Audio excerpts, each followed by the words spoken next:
Hi, I'm Jobat, and this is Chris Barrow, and we are chatting about different roles that dentists have played over the years as associates, as business owners, and as business owners in different phases of their professional life. And one of the topics I want to have a quick chat with Chris about are the concept of salaried dentists. I know more and more dentists in private practice and in NHS and mixed practices are taking on salaried dentists, and so also I think some of the corporates are.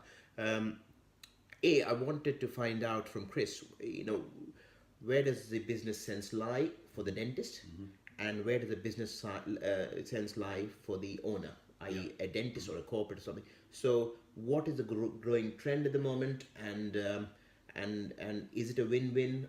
Are people losing out? Do people lose motivation if they're salaried? What's the thought process? Okay, great question. I'm going to take you back to the year 2001 and the arrival of a brand new business into British dentistry called Boots Dental Care. Do you remember that? Yeah. And for those of you that don't know, maybe people watching overseas, Boots is one of the largest, what would you describe them as? It was originally a pharmaceutical retailer.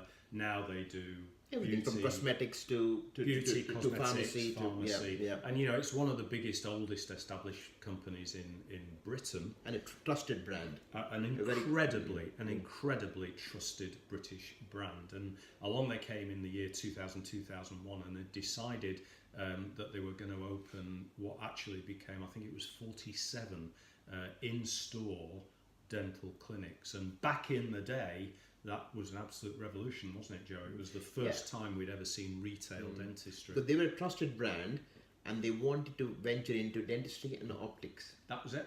Yeah, Boots Opticians. So we had Boots Opticians, we had Boots Dental Care, and they actually also created a thing called Boots Wellbeing Services, where they had multidisciplinary physio, osteo, all sorts of other things going on. Now, I was very fortunate in that I was invited in to do the customer service training for the whole company.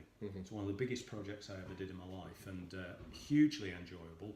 And I got to know the management team and everybody else that was involved in the project, and I was very privileged to be able to kind of see under the lid. Now, Boots changed direction some years later. They sold off the dental business way back in the mid-2000s, and so I can talk very freely about that now because this is ancient history, and I suspect that the people that were involved in that don't even work in Boots anymore. It's gone on to become a very different business, so we can look back and reflect. And let me share with you one thing. They innovated with salaried dentists. They were the first major organisation in the UK, and they took dentists in, and depending on how many years of experience that you had, you received a salary scale. Doesn't matter what the numbers were, but junior dentist had so much, senior dentist had so much more. And they sat them in their nice brand new white and lime green surgeries with brand new equipment, brand new practice management software. Everything came straight from the showroom, and so you walked into this, and of course they opened these practices in stores that had 15, 20, 25,000 a week footfall. And so it was like, well, listen, whilst you're buying your cosmetics and your beauty products, why don't you come in? They also spent, get this, they spent 30 million advertising Boots Dental Care, not just to their own Advantage loyalty card holders, but there were billboards on railway stations, there were adverts in newspapers. Remember, this is the age before the internet and social media. 30 million went in. And the dentists were on salaries, and guess what happened? Okay, they all sat there, and they spoke when they were spoken to. And if you wheeled a patient in and sat them down in front of them, they did a bit of dentistry and they wheeled them out again. And the sales performance figures were rubbish. Shocking. Rubbish. And again, it's ancient history now, so I don't think I'll get sued for saying they got that. sold for a penny. But the business did get sold subsequently.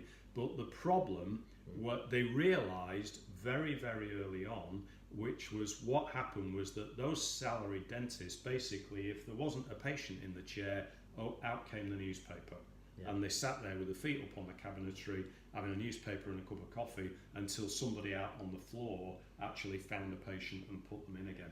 And there was a period in time where, in actual fact, what they had to do was they had to literally rewrite the contract. They cancelled all the contracts and they put them back onto performance earnings, because they realised that it was the only chance that they had at hitting the sales targets. Now, were those dentists wrong? No, they were not wrong. All right, this is human nature. Correct. Okay. Correct. There have been times in my life when I've been a self-employed, performance-only freelancer, and all of a sudden I've developed all of the grit and determination that we were talking about in the earlier clip. And there have been times in my life when I've been on the payroll for a large corporate and I've done the minimum amount of activity necessary in order to get to my paycheck at the end of the month. That's human nature. Correct. And you can't blame people for that. And that the modern day equivalent of that is the hygienist who's on an hourly rate, who's sat doing Facebook when there's no patient in the chair, or the hygienist who gets paid per patient, who's standing at the reception saying, what the hell are you doing? Where's all my bloody patients? Isn't it interesting that human nature still applies? So you can probably sense a bit of bias there. However, one of the things that I'm doing with my clients at the moment, which is innovative and successful, is that we are taking dentists who are within 2 years of completing their foundation training, and we're offering them an apprenticeship. It's an apprentice dentist contract in private practice. And the deal is more or less 35 grand a year basic for 1 year. Some of my clients are offering a little bit of a bursary as well, for a little bit of postgraduate education. But the average is about 35,000 basic salary for 1 year. And in that year, here's what you're going to do. 4 days a week, you're going to be in your own surgery, seeing the patients that we send to you for the basic preventative maintenance work that you will be capable of doing, almost therapy. 1 day a week, you're going to be in surgery 1 with the principal, shadowing the principal. Very good. And you're going to be watching what the principal is doing, and you're going to be listening to what the principal is saying.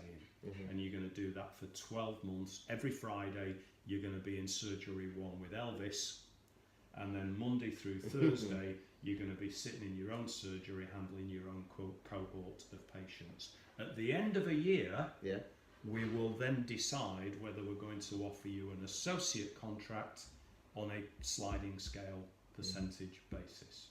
Plus you have already 1 year of numbers to go by. Correct.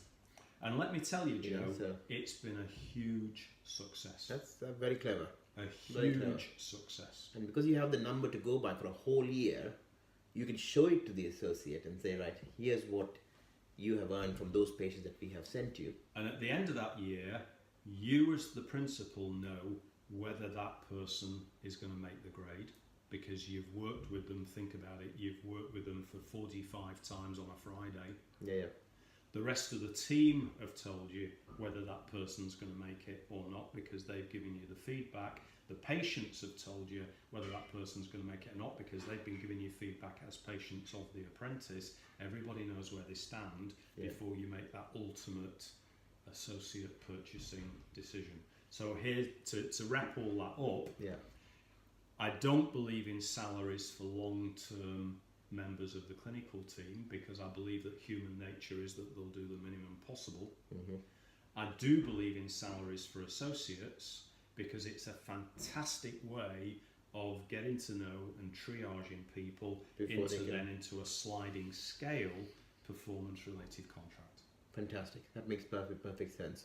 I think that would be a tip that businesses which need a pair of hands but don't necessarily have a huge amount of outlay of finances, to say, right, please take away aspects of the work which are less productive for me, so therefore it frees up my book for me to do more productive things, and the other dentist is gaining some degree of patient experience, and 1 day a week a bit of informal postgraduate training. Correct. And let's also just put this into context, which is that most of those young dentists, they've come out of foundation training. The balance of probabilities is that they're working for an NHS corporate. The balance of probabilities is that they are receiving no clinical mentorship whatsoever. The balance of probabilities is that they are being interrogated by an area manager who's running around with Excel spreadsheets and checklists saying, have you done your UDAs and stuff? Are you on target with the UDAs? Nobody's talking to them about clinical dentistry. The only way that that's being fed is probably at trade associations and postgraduate societies. And so you can sit inside your dental corporate as a nobody, or you can be shadowed by Joe Bat. Yeah. So you get to work with Obi-Wan a day a week. I didn't say Yoda. I'm beginning to look. Right? Or you can sit inside your corporate as a number in a spreadsheet. Which would you rather do? The reason I asked you that question is because that's exactly what I have done. So I think I've also taken a leaf out of one of your own clients. I think he's discussed this with you up in the Midlands, who does the same in his specialist practice. And it is working extremely well for both of us. So I think that is a very sensible idea. Hence, I brought this as a topic because I know you have an opinion about that, and you apply that in the businesses that you advise on. So that is very useful. So thank you again, Chris. Pleasure. It's been a pleasure spending the day with you. I look forward to catching up on a few more interviews as time goes on. Anything we can do to help, please let us know. So it's been a pleasure having you on board. Thank you, Joe. Thank you also for listening. I really that was Chris Barrow, and you are watching Joe Bat TV. Hi, I'm Joe Bat, and thank you for watching my channel.